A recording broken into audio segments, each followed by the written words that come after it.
Hi అండి, బాగున్నారా? నేను శ్రీలక్ష్మి. ఈరోజు మరికొన్ని ఉపయోగపడే వంటింటి చిట్కాలతో మీ ముందుకు వచ్చానండి. ఇంకా ఫస్ట్ టిప్ చూద్దాం. మనం యూజువల్గా ఏదైనా కొత్త గిన్నెలు కొన్నప్పుడు వాటికి స్టిక్కర్స్ ఆటోమేటిక్గా వస్తూ ఉంటాయి. అవి మనం సరిగ్గా తీయకపోతే, బలవంతంగా తీస్తే స్టిక్కర్ వచ్చేస్తుంది, కానీ అది జిగురు లాంటిది ఆ గిన్నెల మీద ఉండిపోతుంది.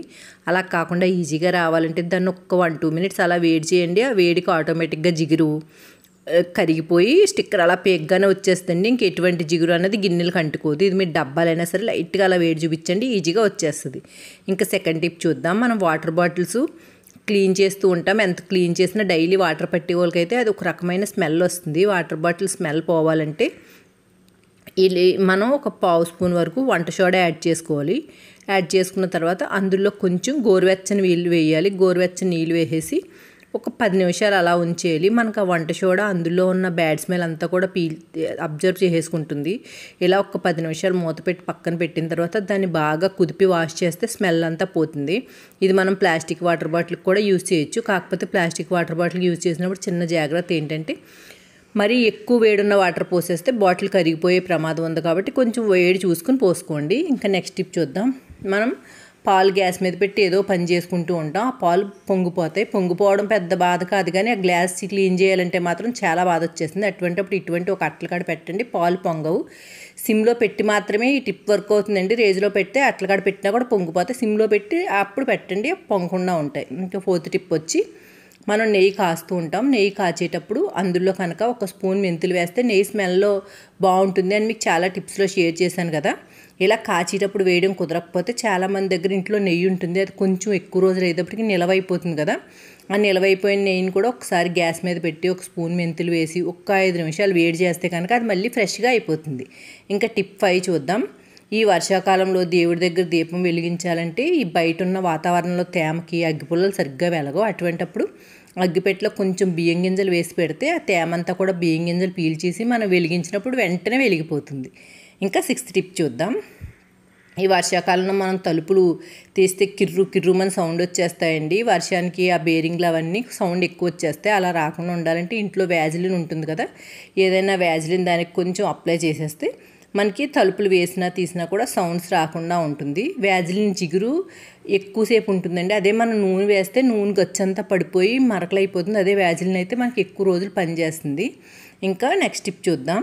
మనం చేతికి గాజులు ఎక్కించుకునేటప్పుడు ఒక్కొక్కసారి ఏదైనా దేవుడి గుళ్ళో మట్టి గాజులు ఇస్తూ ఉంటారు. అవేమో సైజ్ చిన్నగా ఉంటాయి, సెంటిమెంటు వేసుకోవాలనిపిస్తుంది. అటువంటప్పుడు ఆ గాజులు కొంచెం వ్యాజిలిన్ అప్లై చేసేసి అప్పుడు కనుక మనం ఎక్కించామనుకోండి, చాలా ఈజీగా ఎక్కేస్తాయి గాజులు.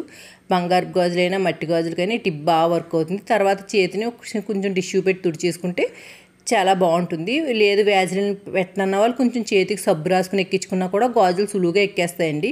మీకు రెండిట్లో ఏది ఈజీగా ఉంటే ఆ టిప్ యూజ్ చేయొచ్చు.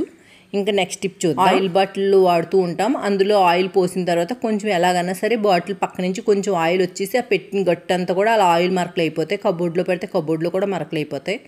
అలా అవ్వకుండా ఉండాలంటే ఏదైనా ఒక పాత పేపర్ తీసుకోండి, ఆ బాటిల్ని అలా చుట్టేసి పైన ఒక రబ్బర్ బ్యాండ్ పెట్టేయండి. రబ్బర్ బ్యాండ్ పెట్టేసి అప్పుడు కనుక మనం ఆయిల్ వాడామనుకో, మనకు ఆ బయటకు వచ్చిన ఆయిల్ అంతా ఆ పేపర్ పీల్ చేసింది కాబట్టి బాటిల్ అడుగు వరకు ఆయిల్ రాదు. ఇంకా గట్లు అవి కూడా జిగురు కాకుండా ఉంటాయి.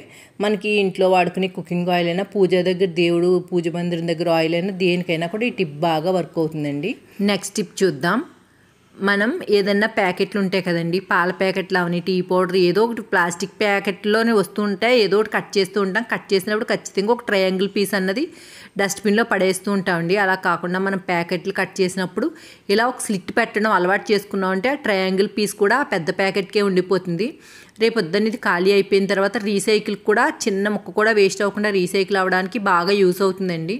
మనం ఆ చిన్న ముక్కలే కదా అనుకుంటే ఆ చిన్న ముక్కలే అలా ఇలా వెళ్ళి వాటర్ బాడీస్లో చేరి మన పర్యావరణం కలుషితం అవడానికి ఎక్కువ అవకాశం ఉంటుందండి. ప్లాస్టిక్ వ్యర్థాలు ఇప్పటికే పేరిపోతున్నాయి కదా, అదే మనం ఆ చిన్న ముక్క కూడా ఇలా స్లిట్ పెట్టడం అలవాటు చేసుకున్నాం అనుకోండి, ఆ స్లిట్ కూడా వేస్ట్ అవ్వకుండా రీసైకిల్కి యూజ్ అవుతుంది. ఇంకా నెక్స్ట్ టిప్ చూద్దాం.